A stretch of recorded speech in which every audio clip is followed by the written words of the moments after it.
Bueno, entonces aquí lo que hicimos fue sumar Bx, bueno, By y Bz cuadrado lo tenemos aquí, By y Bz cuadrado.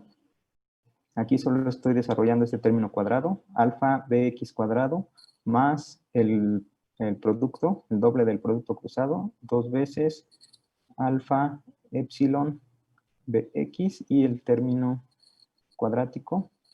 Pero como aquí sumamos un Bx cuadrado, le restamos aquí. Bx cuadrado entre delta Bx más eta al cuadrado. Ajá. Ahora toda esta parte ya es la velocidad en el sistema no primado, es b cuadrado. Ajá. Y aquí vamos a simplificar un poco los términos que nos quedan. Entonces, esto es igual b cuadrada más. Aquí tenemos como término común bx cuadrada y b cuadrada. Vamos a ponerlo junto. Entonces es alfa cuadrada menos 1 por bx cuadrada, estos dos. Luego el término cruzado más 2 veces alfa epsilon bx y el término cuadrático b cuadrado. Ajá. Entre delta bx más eta al cuadrado. Ajá. Ahora vamos a usar las relaciones que conocemos. Sabemos que aquí aparece epsilon, vamos a escribirlo en términos de alfa y b. Entonces, epsilon es igual a ¿qué? Epsilon de aquí simplemente es menos alfa b. Entonces, y eta es igual a alfa. Entonces vamos a hacer uso de estas relaciones que obtuvimos. Entonces, esto es b cuadrada más alfa cuadrada menos 1 por bx cuadrado más. Esta epsilon lo vamos a sustituir por esto, entonces tenemos menos 2 epsilon es menos alfa b, entonces es menos alfa cuadrado b bx. Luego más epsilon al cuadrado entre delta bx más eta, pero eta es igual a alfa al cuadrado. Entonces ya tenemos una relación entre los dos, entre las velocidades de la partícula en los dos sistemas de referencia, en el sistema primado y en el sistema no primado. Aquí es la magnitud al cuadrado, en términos de la magnitud al cuadrado y las otras componentes, ¿no? Entonces, vamos a ver. ¿Qué pasa? Bueno, ¿qué va a pasar si la velocidad del punto del que estamos describiendo, de este punto P, es C, en el marco de referencia S'? Ajá. Si eso pasa, entonces B' tiene que ser igual a C. ¿Sí? ¿Y cuánto tiene que ser B?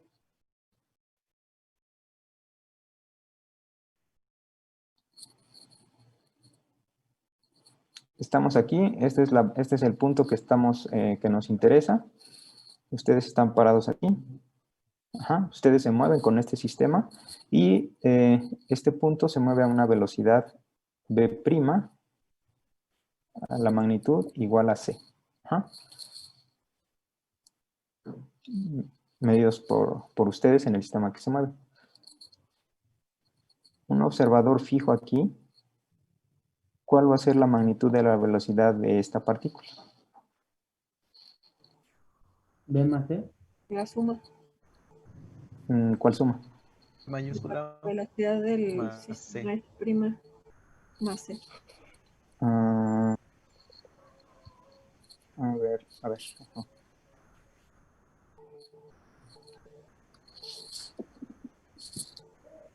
Si nosotros vamos, por ejemplo, ajá.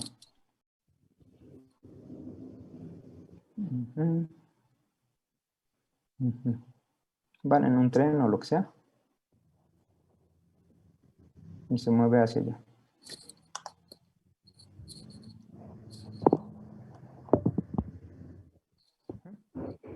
Ustedes van aquí y lanzan una pelota. Entonces la velocidad del auto de lo que sea es v. V lo que sea. Y tienen una pelota y la lanzan hacia allá con una velocidad de t, la velocidad de la pelota. Entonces, la velocidad que va a haber aquí una persona que va a estar parada, la velocidad de la pelota, en este sistema, como ustedes dicen, lo que va a medir él va a ser la velocidad más la velocidad de la pelota. ¿Sí? Eso está bien. Uh-huh. Si ahora tienen este mismo sistema,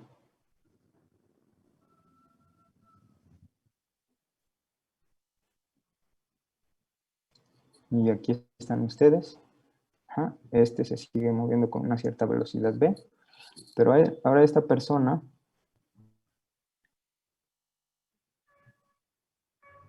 tiene una lámpara, y enciende la lámpara.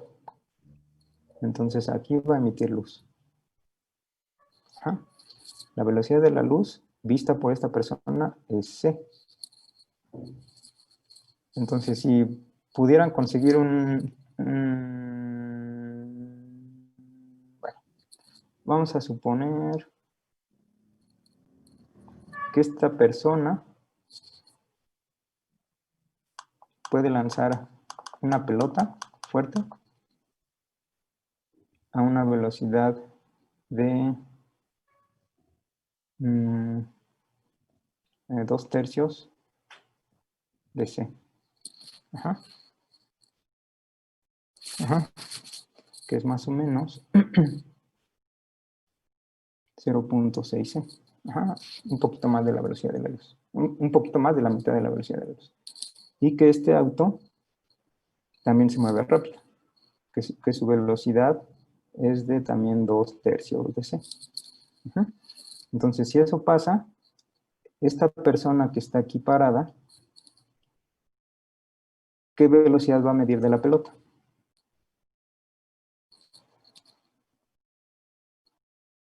Cuatro tercios de c. ¿Y eso cuánto es? Pues es mayor, bueno, lo que sea, pero es mayor que c, ¿no? Sí. Entonces, eso quiere decir que podríamos viajar más rápido que la velocidad de la luz, con algo simple. Simplemente, y de hecho, esto se puede hacer como,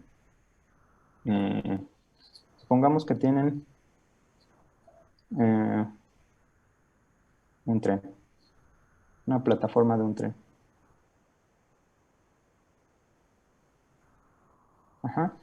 Y este se mueve hacia allá. Y aquí arriba ponen un auto que se mueve también hacia allá. Y adentro ponen una persona que corre hacia allá. Entonces, y eso se puede continuar, ¿no? Entonces, con velocidades no muy grandes, podríamos obtener algo que es que tiene la propiedad de que puede moverse con una velocidad mayor que c.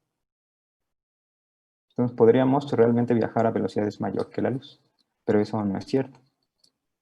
¿Sí? Y es lo que habíamos estado... esto no es cierto. Y esto...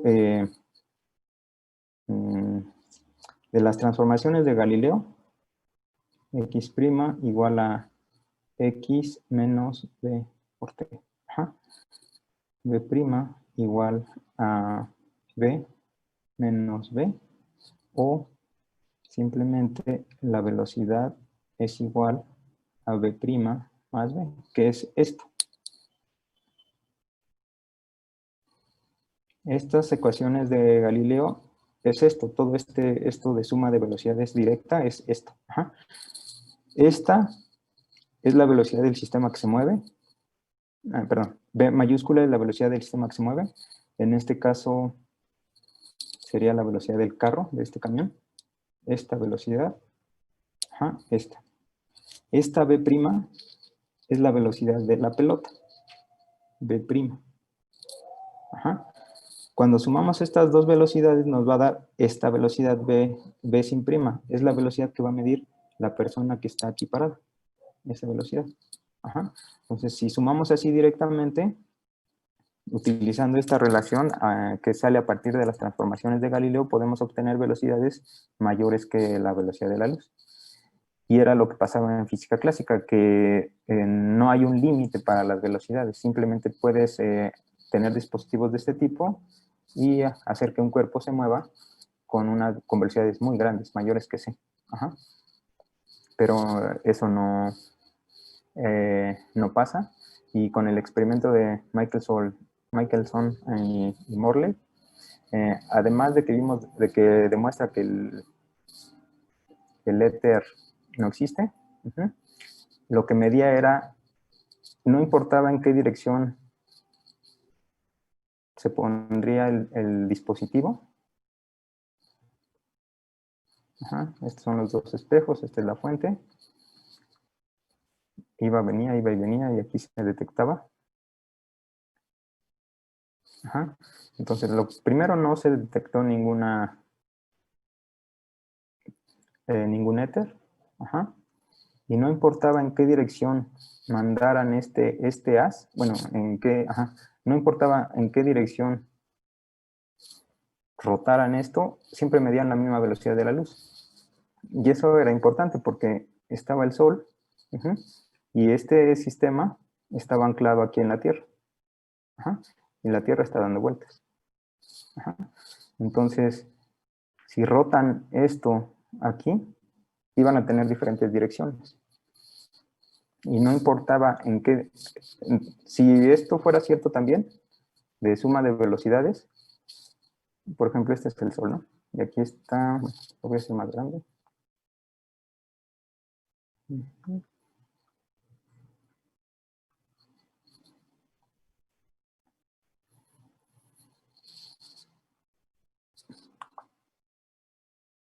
Aquí está el Sol, y vamos a suponer que aquí está la Tierra.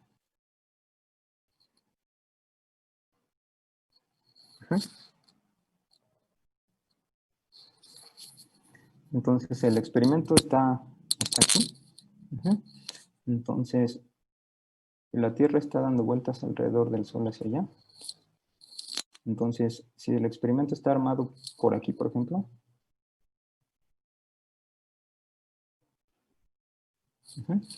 entonces aquí la velocidad de la luz en esta dirección tendría que ser diferente a la velocidad de la luz en esta dirección. Si simplemente sumáramos las velocidades, porque la Tierra se está moviendo hacia allá, alrededor del Sol. Entonces aquí deberíamos tener una velocidad para la luz y aquí otra velocidad diferente. Aquí una C1 y aquí en esta dirección una C2, que tendrían que ser diferentes. Y como iban a ser diferentes las velocidades y el tamaño del brazo no cambia, entonces los tiempos de vuelo o tiempos de recorrido va a ser diferente, entonces se debería ver aquí un patrón en lo que se mide. Si se rota esto, si ahora, por ejemplo, tendríamos algo así, este es el espejo, el de 45. Entonces, aquí también iban a tener una velocidad diferente a esta. Aquí vamos a tener una C1' y aquí una C2'. Porque ya no estamos moviéndonos directamente, ya no estamos siguiendo el movimiento de la Tierra. Simplemente ahora la luz va hacia allá y la Tierra va hacia acá. Entonces vamos a tener diferentes mediciones de la velocidad de la luz en los dos brazos y va a haber un patrón de interferencia, pero diferente a este. Entonces, haciendo esta rotación de nuestro dispositivo, tendríamos que ver el movimiento de las franjas, pero no se veía. Entonces, también la velocidad de la luz es independiente del sistema de referencia, ¿no? Siempre y cuando se mueva a velocidad constante. ¿Sí? Y ese es uno de los postulados que vimos ayer. La velocidad de la luz es independiente del sistema en el cual ustedes estén, siempre y cuando sea un sistema de referencia inercial, que se mueva a velocidad constante. ¿Eso qué quiere decir? Entonces, está este punto, un rayo de luz o lo que sea, el frente de un rayo de luz, y se mueve con velocidad c. Eso es lo que mide esta persona. Esto tiene una velocidad c. En este sistema. Ahora, esta persona que está en el sistema que está fijo, por ese postulado, la velocidad de la luz es independiente del sistema en el cual se mida, va a medir este punto que también se mueve a velocidad c. ¿Sí o no?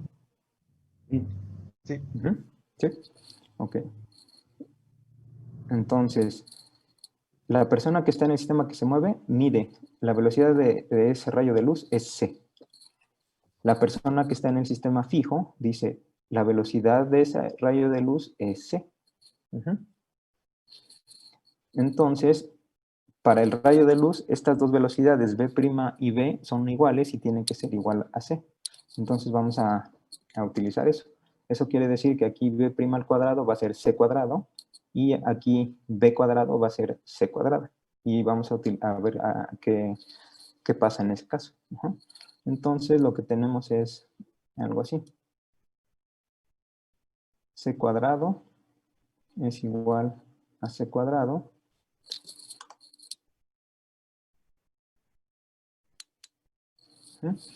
todo esto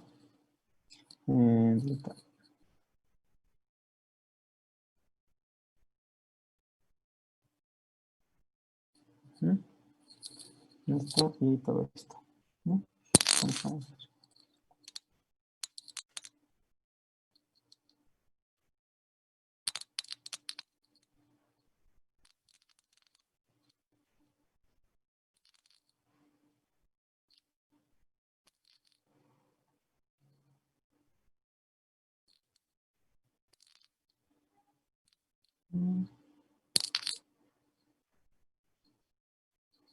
Entonces,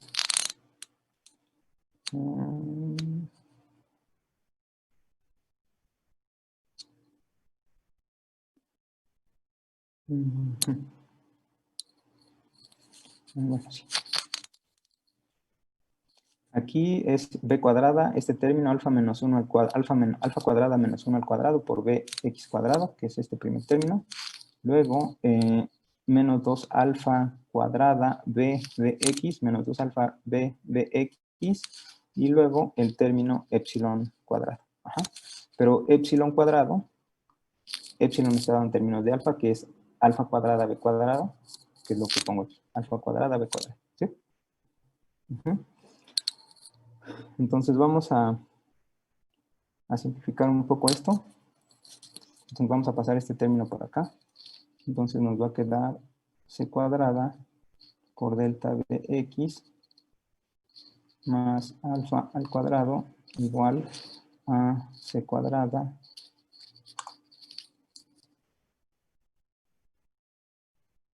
más alfa cuadrada menos 1 bx cuadrada menos 2 alfa cuadrada b bx más alfa cuadrada b cuadrada.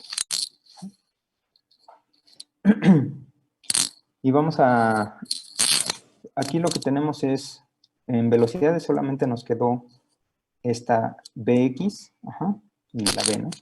Pero es bx, bx y bx. Entonces lo que vamos a hacer, vamos a reagrupar todo esto en potencias de bx cuadrada. Entonces vamos a hacer eso. Bx cuadrado. Aquí va a aparecer 1 porque esto nos queda delta cuadrada, bx cuadrado, más el doble producto y más esto. Entonces aquí hay un bx cuadrado, que va a ser c cuadrada, delta cuadrada, que es de esto. Por bx cuadrada, aquí está. Y bx cuadrada, tenemos este término, que lo pasamos del otro lado, entonces nos queda menos alfa cuadrada más 1. Y ya. Son todos los que tienen a bx cuadrada multiplicado. Luego, los términos que tienen a bx. Aquí va a haber uno también, que es el doble producto, que es 2 veces c cuadrada delta alfa. Ajá. Y este es cuadrado, aquí está, ¿no? Entonces todo este término lo pasamos del otro lado y nos queda más 2 alfa cuadrada b y bx que está aquí afuera. Y son todos. Y luego los términos que no tienen a bx. Y el último término aquí es el que no tiene a bx, entonces es alfa cuadrada c cuadrada. Aquí este término a menos c cuadrada porque lo pasamos del otro lado.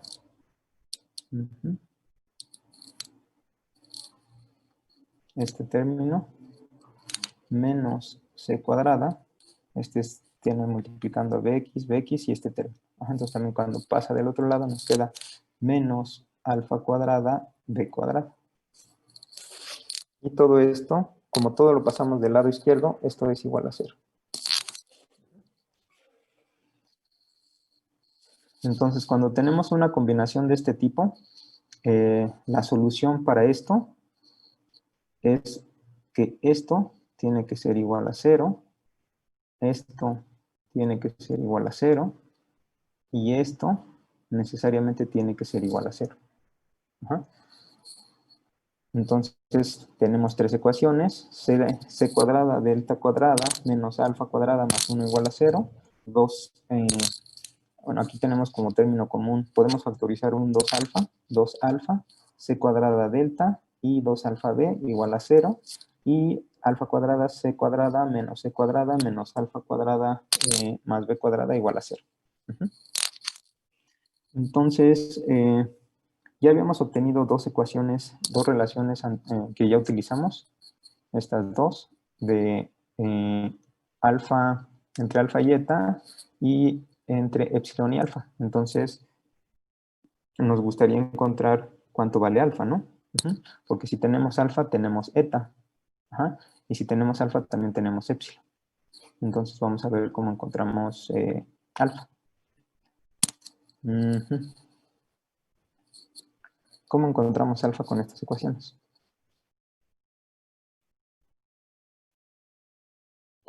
Tenemos tres ecuaciones. Esto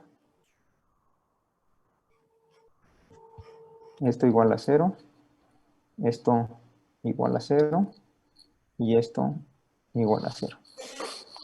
Entonces, con ¿Sistema estas... de ecuaciones? ¿Cómo? ¿Se puede hacer como un sistema de 3 ecuaciones? Ajá, tenemos tres ecuaciones que tenemos que resolver, pero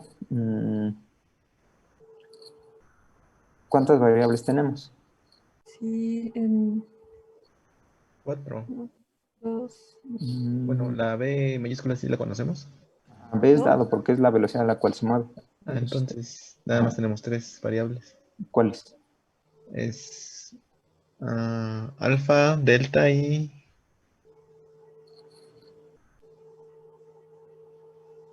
nada más, ¿no? Pero C sí la conocemos, ¿no? Solo Ajá. C es la Sí, velocidad de la sí. luz, esa la conocemos. Ujú. Alfa y delta. B también la conocemos, C la conocemos y ya, ¿no? Sí. Entonces tenemos un sistema de tres ecuaciones con dos incógnitas, entonces se tiene que resolver. Sí. Entonces vamos a ver qué podemos hacer. Aquí, si utilizamos esta, por ejemplo, aquí tiene alfa y delta, entonces pues esta es una ecuación que relaciona estas dos variables que no conocemos. Ajá. Y bueno, no nos sirve realmente a menos que despejemos aquí y sustituyamos en otra, ¿no? Y aquí también depende de alfa y delta. Ajá, entonces podemos despejar de aquí un alfa o delta y sustituirlo aquí y resolver. Pero esta tercera solamente tiene alfa y alfa. Entonces podemos utilizar esta relación. Vamos a ver qué es lo que obtenemos. Entonces, ¿qué nos queda? De esta tercera, que le vamos a poner 3, de esta tercera relación, lo que nos queda es que alfa cuadrada, c cuadrada, menos c cuadrada, menos alfa cuadrada por b cuadrada tiene que ser igual a 0. Ahora aquí estos dos términos son comunes, tienen como término común a alfa cuadrada, entonces es alfa cuadrada por c cuadrada menos b cuadrada. Y este c cuadrada tiene signo negativo, lo podemos poner del otro lado, igual a c cuadrada.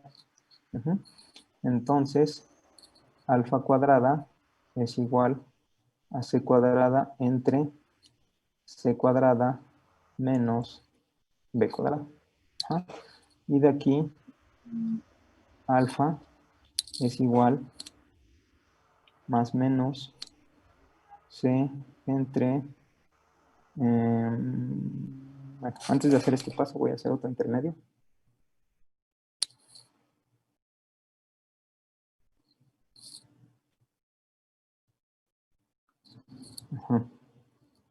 Vamos a ponerlo así.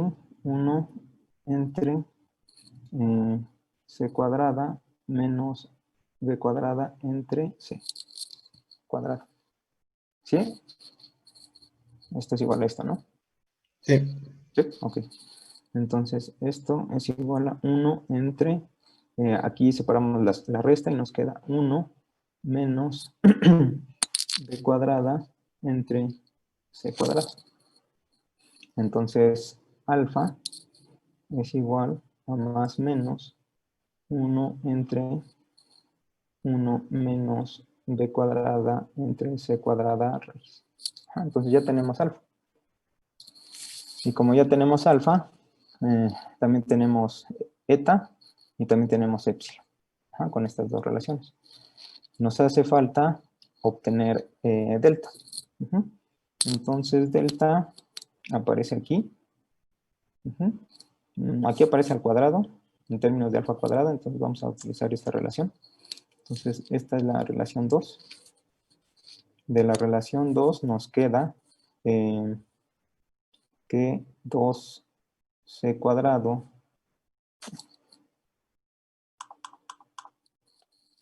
de 2 nos queda que 0 tiene que ser igual a 2c cuadrado delta alfa más 2 alfa cuadrada b. Es simplemente esto que tiene que ser igual a 0. Y esto lo vamos a factorizar. Aquí podemos factorizar un 2 y un alfa. 2 alfa por c cuadrada delta. C cuadrada delta y el 2 alfa ya lo sacamos. Y luego el 2 alfa, entonces aquí nos queda un alfa b.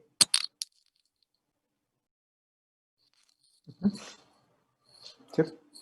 Y esto tiene que ser igual a 0. Ahora alfa es esto que es diferente de 0, entonces esto no es 0 y lo que tiene que ser 0 es esto que tenemos aquí entre paréntesis. Entonces, c cuadrada delta más alfa por b tiene que ser igual a 0. Y de aquí podemos calcular cuánto tiene que ser delta. Entonces, delta tiene que ser igual a menos alfa por b entre c cuadrado. Y como ya tenemos alfa, entonces podemos encontrar delta. Entonces delta va a ser igual a menos b entre c cuadrada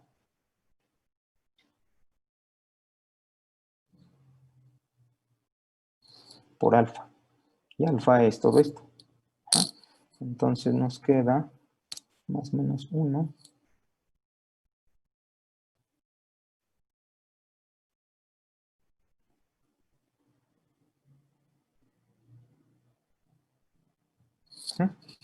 y esto lo escribimos como menos más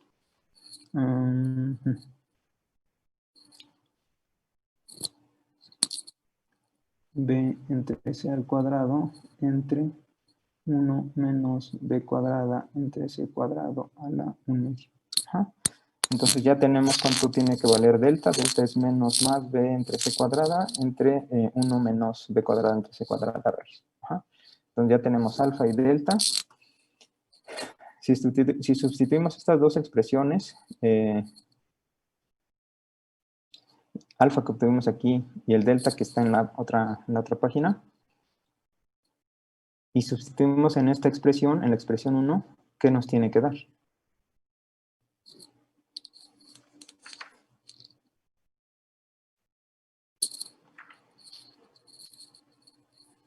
¿Cero? Tiene que ser 0, ¿no? Porque se tienen que cumplir las tres condiciones. Esta ecuación, con la ecuación 3, obtuvimos cuánto tiene que valer alfa. Ya que tenemos cuánto tiene que valer alfa para que se cumpla esto, la ecuación 2 la usamos para obtener cuánto tiene que valer delta, perdón, que es, bueno, simplemente todo esto lo igualamos a 0, simplificamos un poco, y nos dice que delta tiene que ser menos alfa por b entre c cuadrado, ya como ya conocemos alfa, lo subimos y eso nos da delta. Entonces ya tenemos alfa y ya tenemos delta. Ajá. Si estas dos expresiones para alfa y delta las sustituimos aquí, necesariamente nos tiene que dar 0, por consistencia, tiene que ser así. No lo vamos a hacer, pero si lo sustituyen, da. ¿Quieren que lo hagamos o no? ¿O está bien?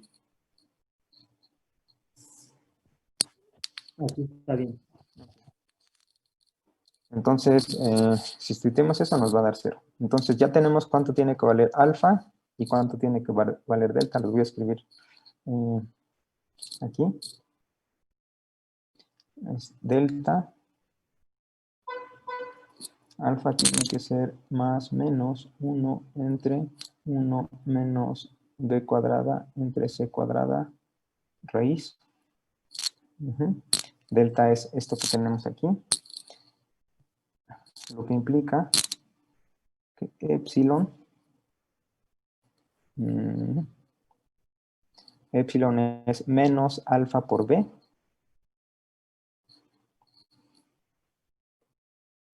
Ajá. Entonces, alfa ya lo tenemos aquí. Tenemos que multiplicar alfa por b por un menos, entonces nos queda menos más b entre 1 menos b cuadrada entre c cuadrada raíz. Ajá. Y finalmente eta. Eta, ya sabemos que tiene que ser igual a alfa. Entonces, eta es igual a alfa, que aquí está, ¿no? Entonces ya tenemos todas las 4 factores que queríamos encontrar. Alfa, delta, epsilon y eta. Entonces, ¿cómo nos quedan las transformaciones? Las transformaciones serán estas. X' igual a alfa por X más epsilon por T, y T' igual a delta por X más eta por T. Y ya tenemos todos estos términos, alfa, epsilon, delta y eta. Entonces, si reescribimos esto con los valores que ya obtuvimos, nos queda X' va a ser igual a alfa. Okay.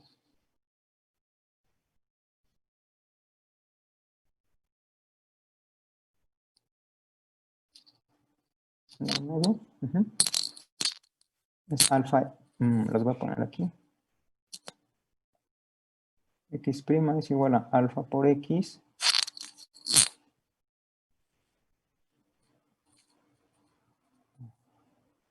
alfa por X más epsilon por T. Y epsilon es esto menos más b entre 1 menos b cuadrada entre c cuadrada raíz y todo esto por T. Ese es para la posición. Aquí nos falta un X, porque es alfa por X. Esto es alfa y lo multiplicamos por X.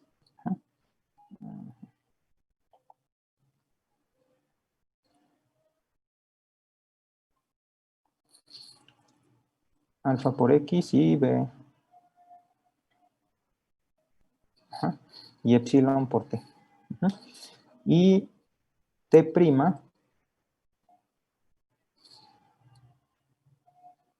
fue de la misma, tenía la misma estructura. Delta X más eta por T. Y ya tenemos cuánto tiene que valer delta. Es esto. Menos más B entre C.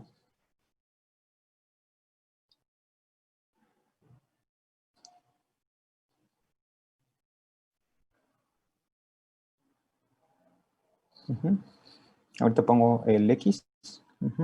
Y luego más eta por T. Y eta es igual a alfa, que es esto.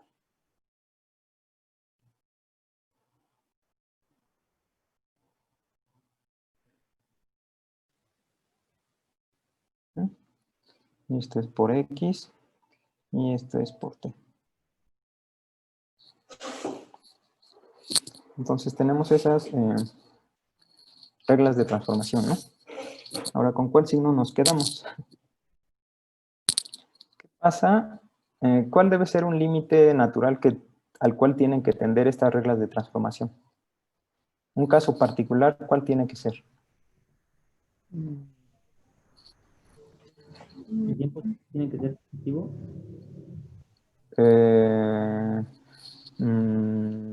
Bueno, esa depende cómo pongas el punto de referencia del tiempo. Ahorita, después vamos a ver un ejemplo. Pero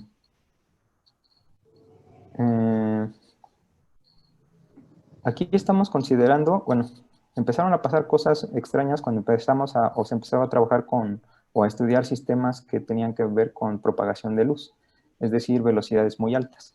Ajá. Entonces, estas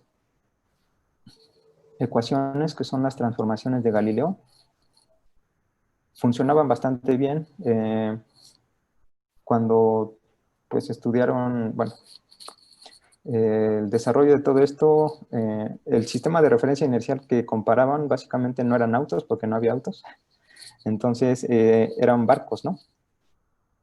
Entonces, si tenían una persona que estaba en la costa, ajá, y un barco, otra persona que iba en un barco, y este barco se movía a velocidad constante, todo lo que pasaba aquí, las leyes de la física aquí iban a ser las mismas que en el barco a velocidad constante.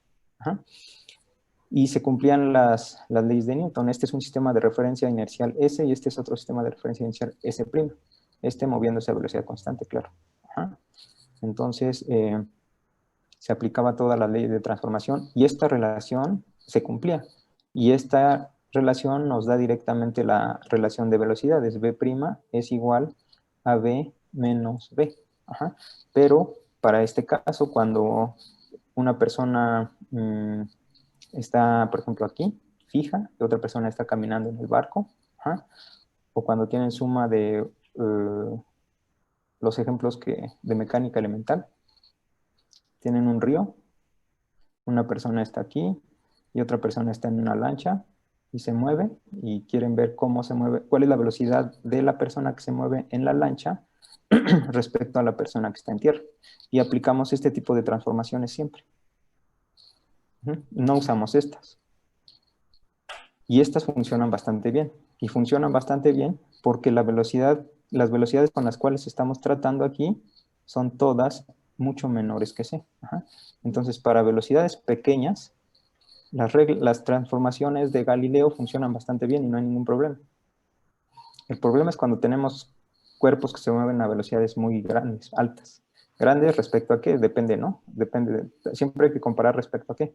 Grandes respecto a la velocidad de la luz. Ajá. Si la velocidad del cuerpo ya es pues, considerable respecto a la velocidad de la luz, estas ya no funcionan. Ya no podemos simplemente sumar velocidades como cuando lanzan una pelota en un tren o en un barco, lo que sea. Esas son velocidades pequeñas, entonces se aplican bastante bien estas ecuaciones de transformación, las de Galileo. Para objetos que se mueven a velocidades considerables respecto a la velocidad de la luz, estas ya no funcionan. Ya no pueden sumar velocidades así, simplemente con esto. ¿Ah? Entonces tienen que utilizar las transformaciones de Lorentz, que son transformaciones entre sistemas de referencia inerciales para velocidades grandes respecto a la luz. Ajá. Entonces, si estas transformaciones son válidas para cualquier velocidad, ajá, ¿cuál sería el límite natural de estas ecuaciones que ya obtuvimos? Sí. Ajá. ¿Cómo sé? La velocidad de la luz. Ajá, estas son para cuerpos que se pueden mover a velocidades grandes, aún comparadas con la velocidad de la luz. Pero, ¿qué pasa si en estas ecuaciones, si a estas ecuaciones, la velocidad, a ver, esta velocidad que aparece aquí, ¿quién es? Aquí estas son las reglas de transformación entre los dos sistemas de referencia, el fijo, S, y el que se mueve, el S'. En estas aparecen X y T, y aparecen X bueno, x' y t' en términos de x y t, Ajá. C es la velocidad de la luz. Pero esta B, ¿qué es? Esta B que aparece ahí, ¿quién es? Del sistema de referencia primario. S prima. Ajá. Es la velocidad del sistema que se está moviendo medido por el sistema, en el sistema fijo, ¿no? Ujú. Sí. Ok. Entonces, esa velocidad B que tenemos ahí es la velocidad, esta velocidad. Ajá. ¿Qué pasa si esta velocidad es pequeña? Si esta velocidad es pequeña comparada con C, tendríamos que regresar al caso de las ecuaciones de Galileo, porque es como si sería la velocidad de un barco, de un autobús, de un auto, de un tren, medidas respecto a un sistema fijo. Incluso si la partícula se está moviendo a una velocidad cercana a la de la luz. No, no, no. Tenemos dos sistemas de referencia, un fijo y uno que se mueve. Sí, El que se mueve lleva una velocidad dada. sí. Ajá. Esta velocidad dada puede ser cualquiera, cercana a la luz o mucho menor a la luz. Puede ser cualquier velocidad. Ajá. Y esta velocidad a la cual se mueve este sistema está aquí, es esta B. Ajá. Esa transformación es válida porque aquí está esa velocidad. Pero además es válida, o sea, esa transformación es válida cuando la B está muy cercana a C. Ajá, Es lo sí. que está diciendo, ¿no? Que si es muy, muy chiquita, entonces ya no aplicaría, sino que sería la transformación usual. ¿O no? No, ajá, sí, sí. Esta transformación es válida de manera general. Ya sea si este sistema se mueve muy rápido, muy parecido a la velocidad de la luz, o muy lento. Ah, Es válida siempre, ya sea si la velocidad es muy, muy rápida o si sí. la velocidad es muy, muy, muy pequeña, Ok. comparada con la velocidad de la luz. Esa transformación es general. Sí. Ajá. La pregunta es, si nosotros, este sistema se mueve a una velocidad muy pequeña, a una rapidez muy pequeña respecto a la velocidad de la luz, ¿qué tendría que pasar? Si se Pues mueve... el factor de B entre C tendería a cero, ¿no? Ajá, vamos a ver, ahorita regresamos aquí. Entonces, si la velocidad es mucho menor que la velocidad de la luz, entonces B cuadrada entre C cuadrada es muy, muy pequeño y lo podríamos hacer tender a cero. ¿Sí? En el caso extremo, para velocidades pequeñas, de la velocidad de un carro o la velocidad de lo que sea, de un barco o cosas estándares, podríamos considerar que la velocidad de luz es infinita. Ajá. Respecto a la velocidad de la luz, la velocidad de un auto, la velocidad de la luz es infinita, ¿no? Entonces, este término lo podemos despreciar. ¿Sí? Entonces, ¿qué es lo que pasa con esta ecuación si hacemos eso? Entonces, x' va a ser igual más menos, aquí tenemos x, el denominador nos va a quedar 1 menos b cuadrada entre c cuadrada, raíz. Si la velocidad a la cual se mueve el sistema, el sistema S' es muy, muy pequeña, este término lo podemos despreciar y hacer 0. Ajá. Entonces, este término lo podemos hacer 0 y todo esto va a 1. ¿Sí o no? Sí. Entonces nos queda más menos x. Y luego menos más b por t. Y este término otra vez lo quitamos, ¿no? Lo aproximamos a 1. Ahora, esto nos va a quedar, lo vamos a reescribir. Más menos x menos b por t. ¿Sí? Sí, sí, sí. ¿Sí? Simplemente factorizamos este más menos, lo sacamos y nos queda más menos x. Y luego como aquí es menos más, tenemos que poner un menos para que nos quede más por menos menos y menos por menos más. ¿Sí? Sí. Entonces, si la velocidad de la luz es si la velocidad del sistema que se mueve es muy pequeña respecto a la velocidad de la luz, x' es de la forma más menos x menos b por t. ¿Sí? ¿Qué es esta ecuación? Es la transformación de Galileo. ¿Sí? Y tenía que ser así, porque las transformaciones de Galileo funcionan, y en aquella época se presentaron porque en ese momento, pues las velocidades de los barcos, de alguna persona que corría o de algo que se movía, eran pequeñas, no se tenía nada que se moviera muy rápido. Ajá. Entonces, estas transformaciones de Galileo funcionan para cuerpos que se mueven con velocidades pequeñas comparadas con la velocidad de la luz. Estas transformaciones que obtuvimos son generales, son válidas para cualquier valor de la velocidad de este sistema. En particular, si la velocidad es muy pequeña, tienen que recuperarse estas, como un caso particular, porque estas son más generales. Ajá. Y es lo que estamos obteniendo aquí. Para velocidades pequeñas, x' tiene que ser más o menos x menos b por t. Ajá. Entonces, como tenemos que recuperar ese límite, nos quedamos con el signo más. Entonces, x' es igual a x menos b por t. Y aquí, en estos casos, nos quedamos con el signo más y menos. Ajá, que es este que está aquí. ¿Sí o no? Sí. ¿Sí? Ok. Ok. ¿Qué pasa con... ¿Qué pasa con...? Ajá. Ahorita regresamos aquí, ahorita la reescribimos. Entonces, cuando la velocidad es muy pequeña, esta transformación de Lorentz se reduce a la transformación de Galileo que ya conocemos, tomando el signo más. Ajá. ¿Qué pasa con el tiempo? Si la velocidad es pequeña, estos términos en los denominadores aquí y aquí tienden a 1. Ajá. Y este término tenemos b entre c cuadrada. Es Entonces, ese cero. ajá, este término desaparece. Y solamente nos queda que el tiempo prima es igual al tiempo. Esa es la transformación de Galileo del tiempo.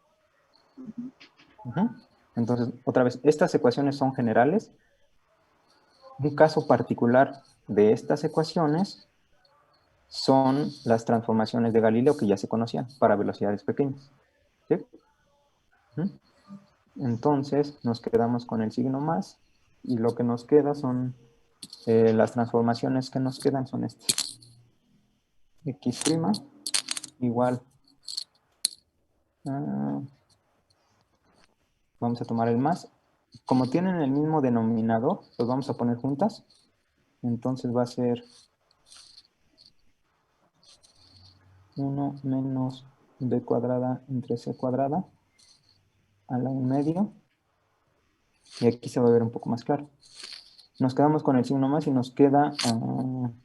bueno, lo voy a reescribir y ahorita vemos. Ajá, entonces voy a factorizar el signo, el más menos.